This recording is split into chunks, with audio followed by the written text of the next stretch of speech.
Bonsoir. Moi, je vais vous raconter l'histoire d'un âne. C'est l'histoire d'un âne qui tombe dans un puits. Le puits d'un fermier. Et il crie parce qu'il est tombé au fond du puits et il a mal. Et le fermier est très embêté parce qu'il va geindre comme ça pendant des heures et des heures. Et il ne sait pas quoi faire, ce fermier, parce qu'il se dit que l'âne est quand même assez vieux. Le puits, il comptait le condamner. Donc il se dit que c'est pas rentable de sortir l'âne du puits. Donc il se dit qu'il va appeler ses copains fermiers autour et qu'il va leur donner des pelles et qu'ensemble, ils vont enterrer le puits. Et ils démarrent leur ouvrage. Et l'âne se met à hurler. Puis tout d'un coup, l'âne se tait. Alors là, le fermier, il se dit, qu'est-ce qui se passe? Il se penche, il regarde. Et qu'est-ce qu'il voit dans le puits pendant que ses copains fermiers continuent à pelleter sur l'âne? À chaque fois que la terre lui tombe sur le dos, l'âne se secoue comme ça, fait tomber la terre à ses pieds et monte dessus. Et il recommence. Puis tout d'un coup, l'âne il sort du puits et il trotte. Alors tout le monde le regarde comme ça. Quel mental pour se dépasser? La reconnaissance, dans tous les sens du terme. Reconnaître que ce qui peut nous ensevelir à un moment, c'est aussi ce qui peut nous sauver. Moi, on m'a jeté au fond du puits, j'avais 4 ans. Ce jour-là, comme tous les matins, je pars à l'école, je suis en maternelle. Comme tous les matins, je tiens la main de ma maman. Comme tous les matins, j'ai l'autorisation de lâcher la main de ma mère, parce qu'on est à Paris, pour courir jusqu'au prochain carrefour. Et comme tous les matins, je lâche la main de ma mère parce que je suis une enfant et que je trouve que c'est quand même super de lâcher la main de sa mère et de courir. Et puis tout d'un coup, sortie d'un porche d'immeuble, une forme toute noire, cagoulée, absolument noire en entier, me soulève et m'emmène dans la voiture qui est juste en face, s'engouffre dedans à la place passager. Et j'essaye de me débattre parce que je me dis, c'est peut-être un super jeu où il faut que je gagne quelque chose. Et en fait, il m'appuie sur la tête entre ses jambes et je me rends compte qu'en fait, je ne peux pas bouger et que ce n'est pas du tout un jeu. Donc du coup, j'essaye vraiment de me débattre en lui donnant un coup. J'arrive à lever la tête et derrière la fenêtre de la voiture, je vois ma mère hurler, courir. Et je tends le bras et là, ils me mettent un chiffon sur la bouche, plein d'éther. Cette odeur, je ne l'oublierai jamais. Et tout s'en va. Mon cerveau, ma volonté, je tombe par terre comme une poupée de chiffon. Je me réveille dans une chambre de bonne. C'est comme ça qu'on appelle à Paris les chambres dans les derniers étages des immeubles. Dans cette chambre de bonne, il y a 3 hommes. Un qui est dans le lit dans lequel je me réveille. 2 qui sont debout, qui regardent la télé. Évidemment, ils ne me regardent pas parce qu'ils regardent la télé. Et à la télé, il y a moi. Il y a des photos de moi partout. Alors j'essaye de ne pas bouger, faire comme si, pour pas qu'ils voient que je suis réveillée. Ils sont très concentrés. Et j'essaye de comprendre. Je me souviens de l'épisode de la voiture, j'essaye de comprendre ce qui se passe.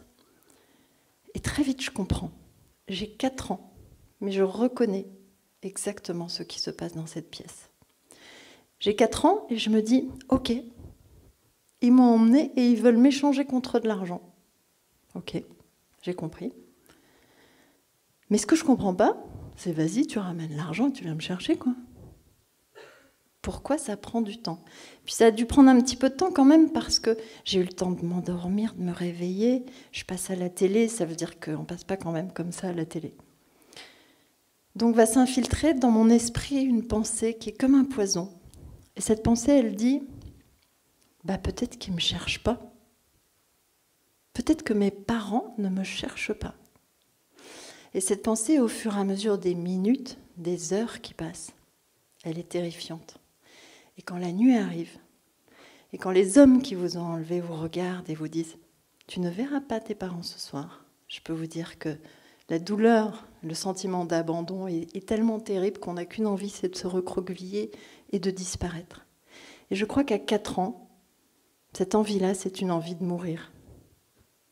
Parce que je crois qu'à 4 ans, je me dis « Je ne sais pas comment je vais m'en sortir, quoi ». Et puis un matin, il y a un énorme cri. Police! Un cri brut, net, précis, parce que dans cette chambre, il y avait tellement d'anxiété, etc., que ça bougeait toujours dans tous les sens. Donc ça contraste, il me jette derrière un rideau, parce que dans cette chambre, qui est une toute petite pièce, il y a des toilettes qui sont cachées derrière un rideau. Ils avaient l'habitude de m'y mettre quand quelqu'un arrivait, et j'avais pas le droit de bouger. Et j'obéissais, et je bougeais pas, jamais. Mais en revanche, j'écoutais tout ce qui se passait. Donc là, ce matin-là, police, il me jette derrière le rideau, et tout de suite, je me dis, oh putain, c'est des copains, c'est super. Mais je bouge pas.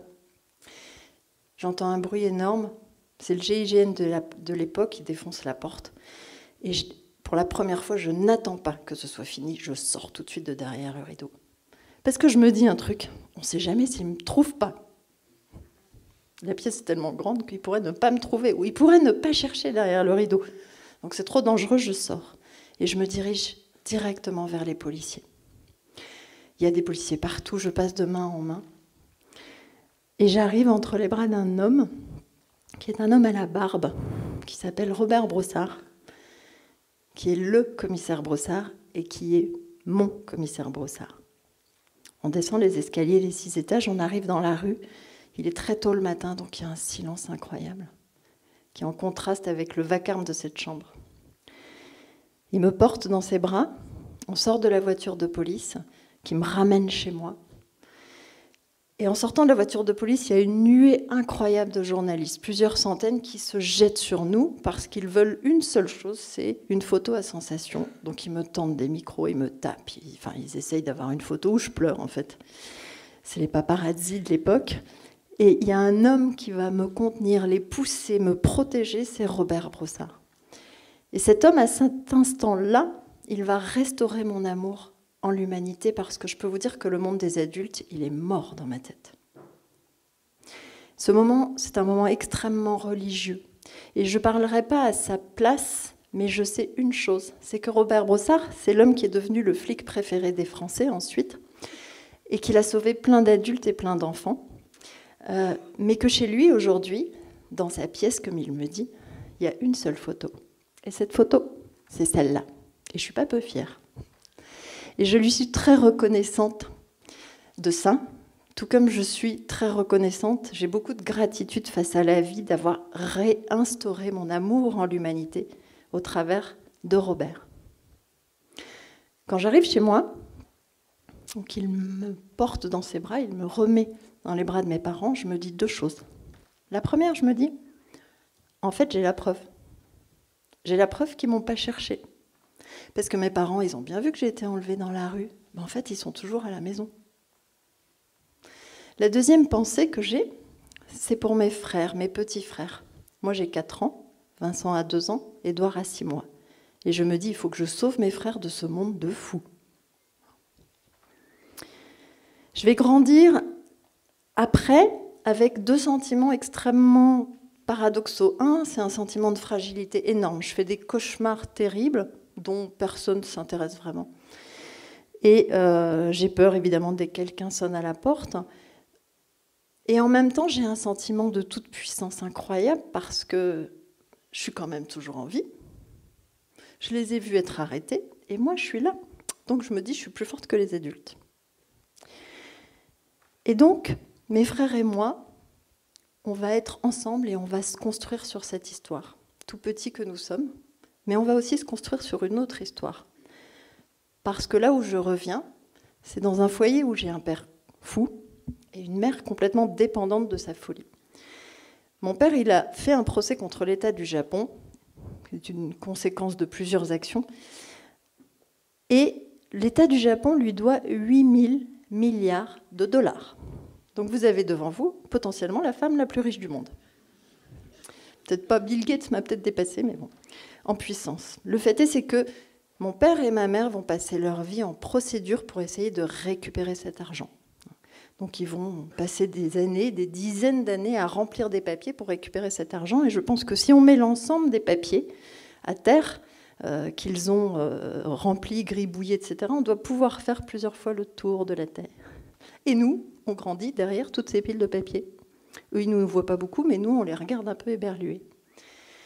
Et du coup, pour pas qu'on les embête trop, ils vont nous asservir. Et donc, on va traverser, évidemment, beaucoup de violences physiques, psychologiques. Il n'y a pas d'argent, hein, les 8 000 milliards de dollars, on ne les a pas touchés. Donc les huissiers, les expulsions, et j'en passe. Donc nous trois, on est extrêmement liés. On est frères de sang. Et puis on se raconte tout, on est ensemble, quoi. Mais on va vivre avec des perceptions très différentes, cette vie-là. Vincent va devenir un escroc magnifique, un Arsène Lupin, un Leonardo DiCaprio dans le film de Spielberg, Catch Me If You Can. Édouard va vouloir se retirer du monde assez vite, un par la drogue, deux par l'alcool, et puis il va s'installer dans la rue, il va vivre dans la rue. Et moi, qu'est-ce que je fais ? Je travaille, parce que je trouve que c'est super reposant le boulot, et parce que ça me construit. Et il y a 10 ans, je monte ma première entreprise, et je signe mes bureaux, et j'installe dans mes bureaux, le lendemain de la signature, mes petits stylos, mes petits papiers, mon nouvel ordinateur, je suis super fière de moi. J'ai beaucoup de tendresse pour ce moment. Le lendemain, je reviens au bureau, et le téléphone sonne. Et quand le téléphone sonne, je décroche, et il y a une voix qui me dit « Édouard est mort. Mon petit frère vient de mourir. Il s'est noyé dans la Seine. C'était la nuit de mon anniversaire. Et je l'apprends quelques heures après. Il avait installé sa tente sous le pont Mirabeau. Et le pont Mirabeau, il est au bout de ma rue. Est-ce qu'il savait que j'étais si près de lui ? Moi, je ne savais pas qu'il était à portée de mon bras. Donc, quel mental pour se dépasser ? Savoir que, comme l'âne, oui, ce qui peut nous ensevelir, peut aussi nous permettre de nous dépasser. Savoir que dans tout être, dans tout événement, il y a une part de lumière et il y a aussi une part de ténèbres. Les ténèbres ne peuvent exister que parce que la lumière existe. L'ombre sans la lumière n'existe pas. La profondeur sans la légèreté n'existe pas. Les pleurs n'existent pas sans le rire. Et oui, il faut rire de tout, parce que je peux vous dire, quand il n'y a pas si longtemps que ça, le mec, après avoir fait des années de tôle, qui m'a enlevé, me demandant pote sur Facebook, vous avez intérêt à avoir pas mal d'humour. Voilà. Tout ça pour vous dire qu'on est tous liés. Robert et moi, on est liés à vie. Tous les gens qu'il a sauvés sont liés. Ensemble, on est liés ici. Et que tout le monde doit se respecter, parce que chacun a une histoire dont on ne sait jamais de quoi elle est faite et on ne sait jamais ce que chacun a traversé.